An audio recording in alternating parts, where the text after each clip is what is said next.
সামনেই রয়েছে 2026-এর বিধানসভা নির্বাচন। আর বিধানসভা নির্বাচনের আগে মাথাচাড়া দিচ্ছে একের পর এক ইস্যু। আর এর মাঝে অন্যতম হচ্ছে ভুতুড়ে ভোটার। এবার নদিয়ার কৃষ্ণনগরে 98 জন ভুতুড়ে ভোটারের বিরুদ্ধে জেলা শাসকের দ্বারস্থ হলো কংগ্রেস নেতা। যাদের নামে অভিযোগ তারা প্রত্যেকেই হিন্দু। ভুতুড়ে ভোটার অভিযোগে হিন্দুদের নাম বাদ দেওয়ার ষড়যন্ত্র চলছে, অভিযোগ করছে বিজেপি।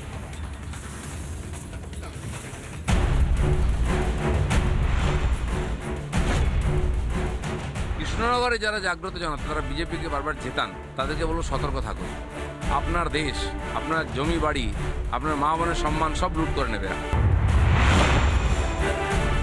ভুতুড়ে ভোটারের অজুহাত, আসল লক্ষ্য হিন্দু নামশূদ্রদের নাম বাদ দেওয়ায়। যতদিন যাচ্ছে বিজেপির এই অভিযোগে সত্যি প্রমাণিত হচ্ছে যেন। এবার নদিয়া কৃষ্ণনগরে ভুতুড়ে ভোটারের অভিযোগে 98 জনের বিরুদ্ধে জেলা শাসকের দ্বারস্থ স্থানীয় কংগ্রেস নেতা। তাৎপর্যপূর্ণভাবে যাদের নাম নথিভুক্ত নিয়ে অভিযোগ করেছেন কংগ্রেস নেতা তারা প্রত্যেকেই হিন্দু। লিখিত আকারে গত 13ই মার্চ ইলেকশন কমিশন অফ ইন্ডিয়াকে এবং ডিস্ট্রিক্ট ম্যাজিস্ট্রেট মহোদয়কে আমরা লিখিত আকারে অভিযোগ দায়ের করি। তৃণমূলের পঞ্চায়েত সচিবের নাম্বার ব্যবহার করে প্রত্যেকের নাম নথিভুক্ত করা হয়েছে বলে দাবি অভিযোগকারী কংগ্রেস নেতা। এমনকি এই অভিযোগের তালিকায় রয়েছে ধুবুলিয়ার ভিডিওর নামও।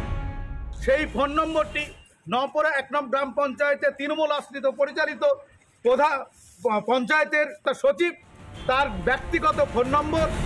তবে কি ভুতুড়ে ভোটারের যে তথ্য সামনে এনেছিল তৃণমূল, 26-এর নির্বাচনকে মাথায় রেখে সেই হাতিয়ার নিজেদের হাতে তুলে নিল কংগ্রেসও। হিন্দুদের বিরুদ্ধে আতাত করে ষড়যন্ত্রের অভিযোগ বিজেপি নেতা দিলীপ ঘোষের। খুঁজে খুঁজে হিন্দুদের নাম দেওয়া হচ্ছে। আমি ওদেরকে কিছু বলবো না, এটা ওদের ব্যবসা, এটা হচ্ছে এজেন্ট, বাংলাদেশি এজেন্ট, এটাকে বাংলাদেশ করার জন্য দিদির হয়ে কাজ করছে। কৃষ্ণনগরে যারা জাগ্রত জনতা তারা বিজেপিকে বারবার জেতান, তাদেরকে বলবো সতর্ক থাকুন।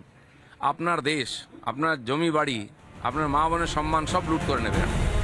তবে এই ভুতুড়ে হাতিয়ার কংগ্রেস তৃণমূল যার হাতেই থাকুক না কেন, লক্ষ্য একই, বাঙালি হিন্দুরা। শাসক দলকে নিশানা শুভেন্দু অধিকারী। যদি বিডিও তার ইনকোয়ারি করেন এবং এই হিন্দু ভোটারদেরকে ডিস্টার্ব করেন, তাহলে আমরা এই বিডিওকে সাসপেন্ড করার জন্য বলবো। এবং আমরা কৃষ্ণনগর 2-এ এই 98 জনকে নিয়ে ধর্নাও দেব, কোর্টেও যাব, যা করার সে ব্যবস্থা আমরা নিই। যদিও তৃণমূল ভোটার লিস্ট নিয়ে কোনো দায় নিতেই রাজি হয়নি। ইলেকটোরাল রোল বা ভোটার লিস্ট সংশোধন, নাম যোগ করা, নাম বাদ দেওয়া ইলেকশন কমিশন, জাতীয় নির্বাচন কমিশন ছাড়া কারুর অধিকার নেই। সম্পূর্ণ দায়িত্বটা জাতীয় নির্বাচন কমিশনের। তার জন্য তাদের লিখিত বেশ কিছু আছে, সেগুলো পড়ে নেওয়া দরকার। শাসক দল বলছে ভিন রাজ্যের অহিন্দি ভোটারদের বাংলার ভোটার লিস্টে ঢোকাচ্ছে বিজেপি। অন্যদিকে বিজেপির দাবি রোহিঙ্গা এবং বাংলাদেশে অনুপ্রবেশকারীদের ভোটার লিস্টে জায়গা করে দিয়ে হিন্দি ভাষী এবং মতুয়াদের নাম বাদ দিতে চাইছে তৃণমূল। তাই এখন থেকে সতর্ক এবং লড়াইয়ের জন্য প্রস্তুত থাকতে সনাতনীদের পরামর্শ দিচ্ছে গেরুয়া ব্রিগেড। রিপাবলিক বাংলা। নানা ধরনের কন্টেন্ট দেখার জন্য লাইক করুন, শেয়ার করুন আমাদের ফেসবুক পেজ, সাবস্ক্রাইব করুন আমাদের ইউটিউব চ্যানেল।